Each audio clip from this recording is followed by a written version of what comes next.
আওয়ামী লীগকে বাদ দিয়েছে, এটার আমি কোনো অর্থ দেখি না। আওয়ামী লীগকে আপনি ফল হিসেবে বাদ দিতে পারেন না। বর্তমান তত্ত্বাবধায়ক সরকার নিরপেক্ষ নয়।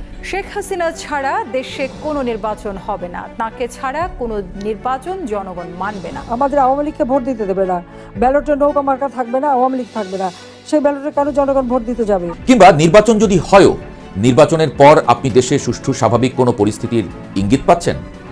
সবগুলো ঘটনা থেকে একটা বিষয় পরিষ্কার, কোনো এক অজ্ঞাত শক্তি হঠাৎ করেই শেখ হাসিনা এবং তার দল আওয়ামী লীগকে সামনে নিয়ে আসছে। ফেব্রুয়ারিতে ইলেকশন না হওয়ার সম্ভাবনা বেশি, আর যদি হয়ও সে ইলেকশনের কোনো ভ্যালু নাই।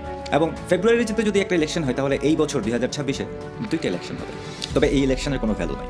সেটা গণভোট হোক আর নর্মাল ইলেকশন হোক, কোনো ভ্যালু নাই। আওয়ামী লীগকে ব্যান করে, বাংলাদেশের সবচেয়ে বড় পলিটিক্যাল পার্টিকে ব্যান করে যদি ইলেকশন হয়, সেই ইলেকশনের থ্রুতে কেউ যদি ক্ষমতায় আসে, সেই গভর্নমেন্টে বেশি দিন টিকবে না, টেনে নামিয়ে ফেলা হবে ওয়ান ওয়ে অর অ্যানাদার। তিনি কসম খেয়েছেন এই মাটিতে, মানে বাংলাদেশের মাটিতে ফিরে তিনি ইউনূসকে চরম শাস্তি দেবেন এবং পুরো দেশের কন্ট্রোল তিনি নিজের হাতে নেবেন।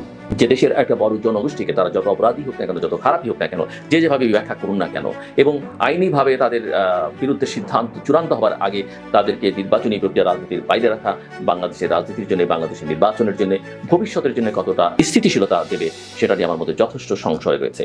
আসসালামু আলাইকুম দর্শক, নতুন একটি নিউজ ভিডিওতে আপনাদের স্বাগতম। প্রিয় দর্শক, বাংলাদেশের বর্তমান রাজনৈতিক প্রেক্ষাপট জানতে যারা এই ভিডিওটিতে ক্লিক করেছেন তাদের সবাইকে বলবো আপনারা ধৈর্য সহকারে পুরো ভিডিওটি দেখতে থাকুন, কারণ এই ভিডিওটিতে এমন কিছু তথ্য শেয়ার করা হয়েছে যা জানলে আপনারা অবাক হবেন। প্রিয় দর্শক, বাংলাদেশের বর্তমান রাজনৈতিক প্রেক্ষাপট নিয়ে ইতিমধ্যে অনেকগুলো ভিডিওর অংশবিশেষ দেখে নিয়েছেন এবং আশা করি দেখেই বুঝতে পেরেছেন আজকের ভিডিওটি কতটি গুরুত্বপূর্ণ এবং আকর্ষণীয় হতে চলেছে। তাই বলছি প্রিয় দর্শক, সবাই ধৈর্য সহকারে পুরো ভিডিওটি দেখবেন। এখনো যারা আমাদের চ্যানেলটি সাবস্ক্রাইব করেননি তাদের সবাইকে বলবো আমাদের চ্যানেলটি সাবস্ক্রাইব করে পাশে থাকা বেল আইকনটি অন করে দিবেন, আর যারা ইতিমধ্যে সাবস্ক্রাইব করেছেন তাদেরকে অসংখ্য ধন্যবাদ। তো প্রিয় দর্শক, চলুন আর কথা বাড়াবো না, একটি লাইক দিয়ে মূল ভিডিওতে যাওয়া যাক। আওয়ামী লীগকে বাদ দিয়েছে, এটার আমি কোনো অর্থ দেখি না। আওয়ামী লীগকে আপনি ফল হিসেবে বাদ দিতে পারেন না। বর্তমান তত্ত্বাবধায়ক সরকার নিরপেক্ষ নয়। শেখ হাসিনা ছাড়া দেশে কোনো নির্বাচন হবে না, তাকে ছাড়া কোনো নির্বাচন জনগণ মানবে না। আমাদের আওয়ামী লীগকে ভোট দিতে দেবে না, ব্যালটে নৌকা মার্কা থাকবে না, আওয়ামী লীগ থাকবে না, সেই ব্যালটে কেন জনগণ ভোট দিতে যাবে?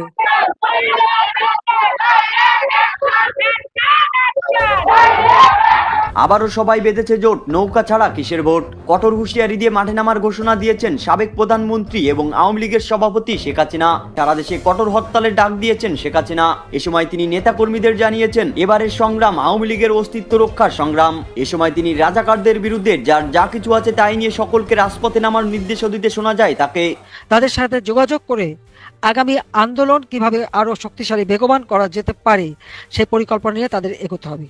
অপরদিকে আওয়ামী লীগকে ঠেকাতে রেড অ্যালার্ট জারি করেছে ডক্টর ইউনূসের পুলিশ বাহিনী, কিন্তু আওয়ামী লীগের নেতা কর্মীদের হুঙ্কার দিতে শোনা যায় দেশ বিরোধী সরকার ডক্টর ইউনূসকে না তাড়ানো পর্যন্ত চলবে এই আন্দোলন। বর্তমান তত্ত্বাবধায়ক সরকার নিরপেক্ষ নয়। এই আওয়ামী লীগকে বাদ দেওয়া হয়েছে, জাতীয় পার্টিকে বাদ দেওয়া হয়েছে, আর 3% লোক আর জামাত এবং ইয়ে নিয়ে তারা এখন ইলেকশন করতে চাচ্ছেন। তারা এই ইলেকশন করতে গেলে কি হবে?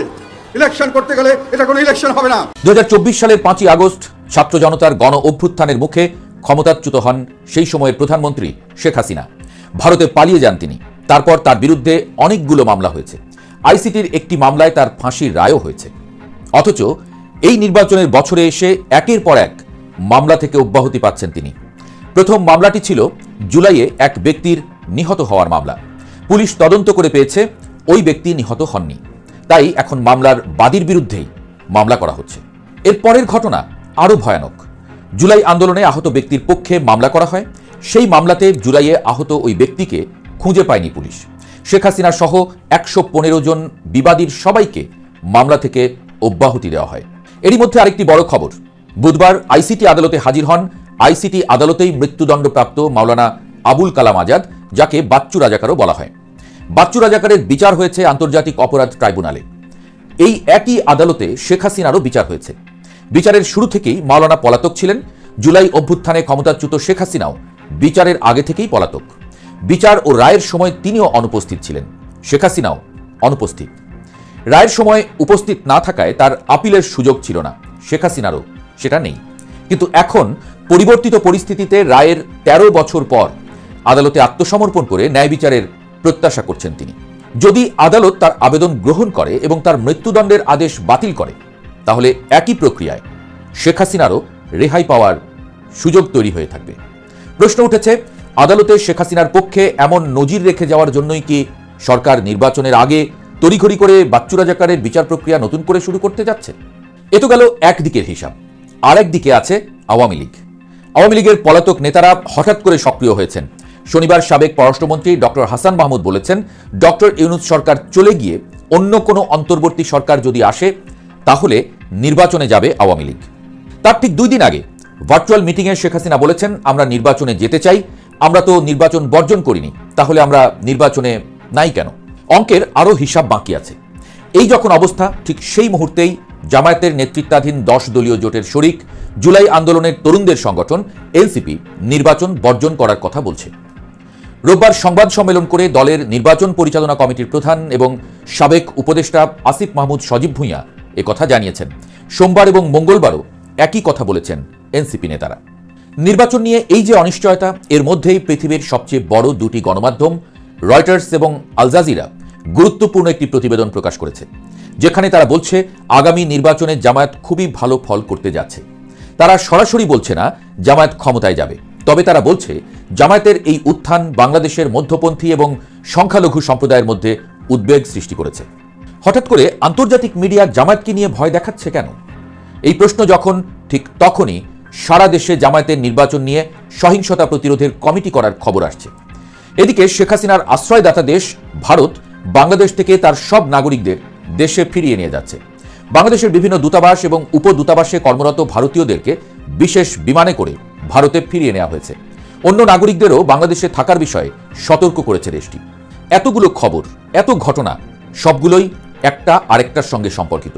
কিন্তু এর মধ্যে আপনি কি কোথাও দেখতে পেলেন 12ই ফেব্রুয়ারি নির্বাচন অনুষ্ঠিত হতে যাচ্ছে? কিংবা নির্বাচন যদি হয়ও, নির্বাচনের পর আপনি দেশে সুষ্ঠু স্বাভাবিক কোনো পরিস্থিতির ইঙ্গিত পাচ্ছেন? সবগুলো ঘটনা থেকে একটা বিষয় পরিষ্কার, কোনো এক অজ্ঞাত শক্তি হঠাৎ করেই শেখ হাসিনা এবং তার দল আওয়ামী লীগকে সামনে নিয়ে আসছে। আপনাদের মনে থাকার কথা, ডক্টর ইউনূস কিছুদিন আগেই বলেছিলেন পতিত আওয়ামী লীগ নির্বাচন ভণ্ডুল করার চেষ্টা করছে। হাওয়ায় মিলিয়ে যাওয়া সেই আওয়ামী লীগকে এখন বেশ সক্রিয় দেখা যাচ্ছে। সর্বশেষ শেখ হাসিনার ছেলে সজীব ওয়াজেদ জয় আল জাজিরার সাথে সাক্ষাৎকারে যা বলেছেন তা খুবই ইঙ্গিতবহ। তিনি বলেছেন, দেশের 40% মানুষের প্রতিনিধিত্ব করা আওয়ামী লীগকে ছাড়া নির্বাচন সফল হবে না। তিনি একই সাথে বলেন, আমাদের প্রতিবাদে ক্র্যাকডাউন করা হলে সেটা সহিংসতায় পরিণত হবে। তিনি আরও বলেন, আমরা সহিংসতা চাই না, কিন্তু আপনি যদি কাউকে কোণঠাসা করেন, দেয়ালে পিঠ থেকে গেলে তারা কি করবে? আবারও একই প্রশ্ন, জয় যে প্রতিবাদের কথা বলছেন, সেই প্রতিবাদ কি তাহলে নির্বাচন ভণ্ডুল করার ষড়যন্ত্র? সেজন্যই কি প্রস্তুত হচ্ছে জামায়াত? সেজন্যই কি নির্বাচন বর্জনের কথা ভাবছে এনসিপি? কিংবা আরো স্পষ্ট করে জানতে চাই, আওয়ামী লীগকেই বা কেন হঠাৎ এত স্পেস দেওয়া হচ্ছে? তাদের ফিরে আসার পথ করে দেওয়া কিংবা নির্বাচনে আনার জন্যই কি এত আয়োজন? কিন্তু তারা তো বলেছে ইউনূস সরকারের অধীনে তারা নির্বাচনে যাবে না। তাহলে দেশের মানুষ 12ই ফেব্রুয়ারি নির্বাচনের মাধ্যমে একটি গণতান্ত্রিক ও স্থিতিশীল বাংলাদেশ দেখার জন্য অপেক্ষা করছে। সেই স্থিতিশীল বাংলাদেশ কি আসলেই আসছে? রেখে গেলাম অনেকগুলো প্রশ্ন।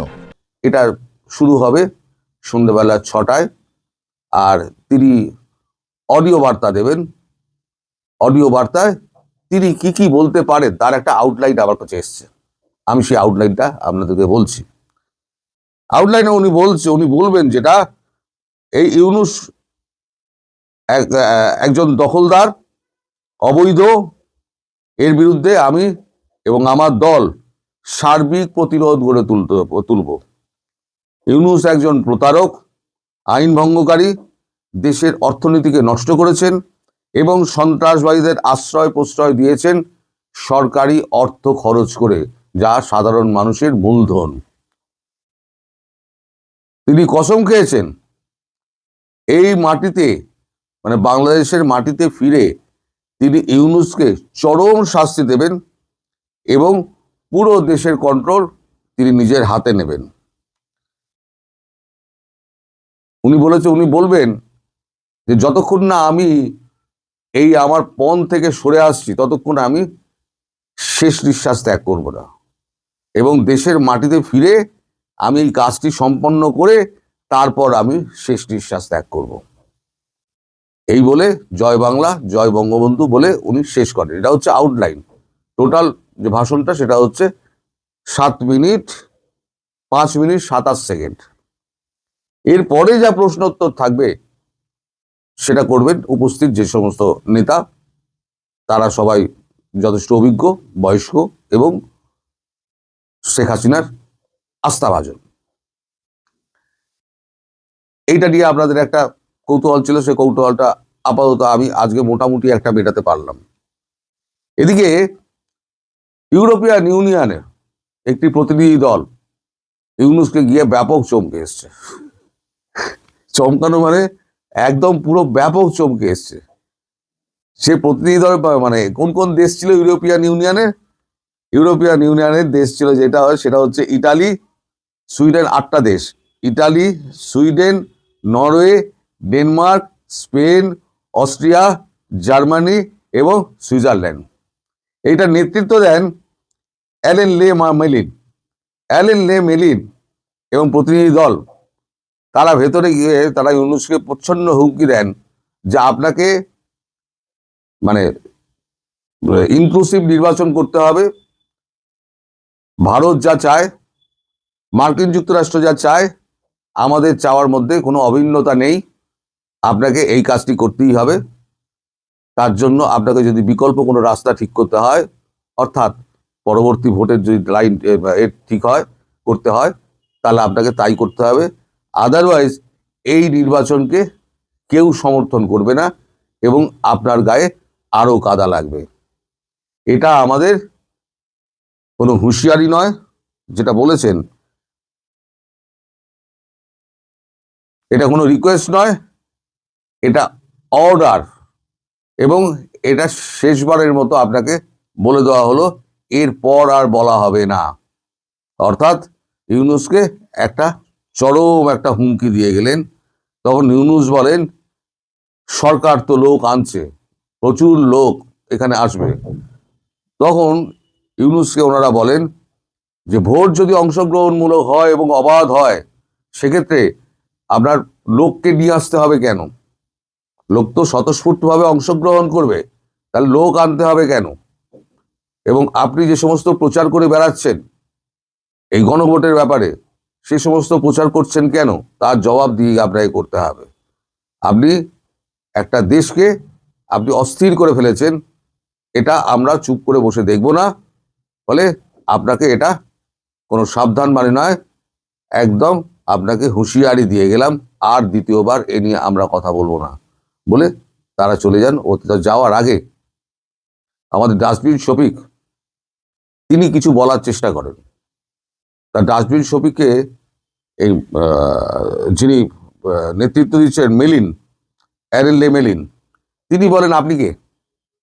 তখন উনি হাত কষলিয়ে উনি বলেন যে আমি হলাম গিয়ে ওনার সচিব। তখন বলে আপনি তো সচিব, তো আপনি এখানে আপনার তো থাকার জায়গা নয়। আপনার তো জায়গা হচ্ছে উনি যা বলবেন সেটা হচ্ছে আপনি প্রেসকে জানাবেন, সেটা আপনার কাজ। আপনি এখানে কি করছেন? আপনি এই ঘর থেকে আসুন। তখন ইউনুসের চোখের ইশারায় শফিক মাথা নিচু করে, নির্লজ্জ লোক তো, মাথা নিচু করে বেরিয়ে যায়। এদিকে শেখ হাসিনা যে বলেছেন যে সন্ত্রাসবাদের আখড়া গড়ে তুলেছেন, না কথাটা কি বলেছেন? কথাটা বলে সন্ত্রাসবাদীদের আশ্রয় এবং প্রশ্রয় দিয়েছেন সরকারি অর্থায়নে এবং মদতে। সেখানে ভারতবর্ষের বিরুদ্ধে ইউনুসের একটা বক্তব্য ছিল।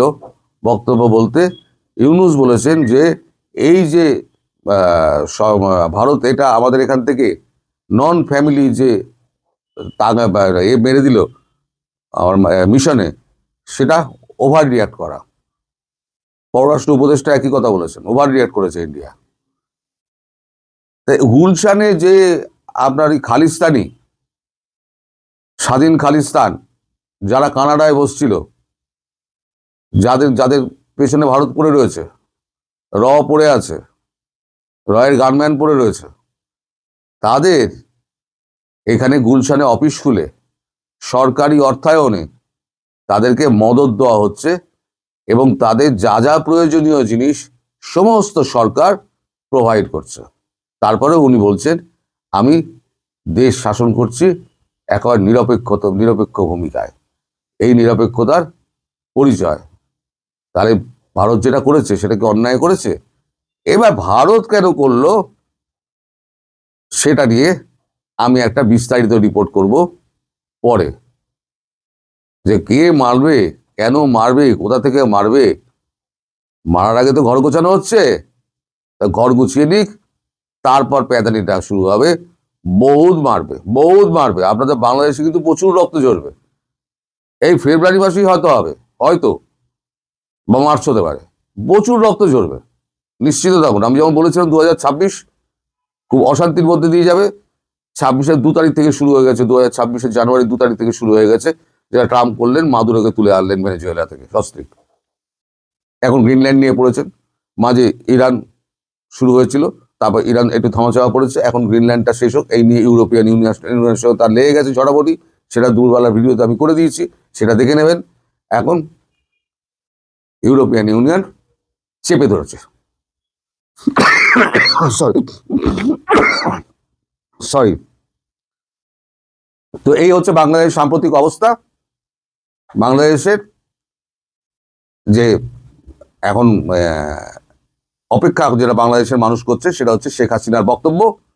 শেখ হাসিনার বক্তব্য যদি এক লাইনে বলা যায় তাহলে বলা যাবে শেখ হাসিনা কসম খেয়েছেন ইউনূসকে চরম দণ্ড দিয়ে তবেই উনি শেষ নিঃশ্বাস ত্যাগ করবেন এবং খুব শিগগিরই বাংলার মাটিতে ফিরবেন, যেটা আমি বরাবরই বলে যাচ্ছি। সবাই সুস্থ থাকবেন, সাবধানে থাকবেন, ভালো থাকবেন। প্রিয় দর্শক, ইতিমধ্যে আপনারা আমাদের পুরো ভিডিওটি দেখেছেন। ভিডিওটি দেখে কি জানলেন এবং বুঝলেন, অবশ্যই আপনাদের মূল্যবান মতামতটি আমাদের কমেন্ট বক্সে জানাতে ভুলবেন না। এখনো যারা আমাদের চ্যানেলটি সাবস্ক্রাইব করেননি তাদের সবাইকে বলবো আমাদের চ্যানেলটি সাবস্ক্রাইব করে পাশে থাকা বেল আইকনটি অন করে দিবেন, এরকম নিত্য নতুন প্রতিদিন গরম গরম নিউজ আপডেট পেতে। ধন্যবাদ সবাইকে।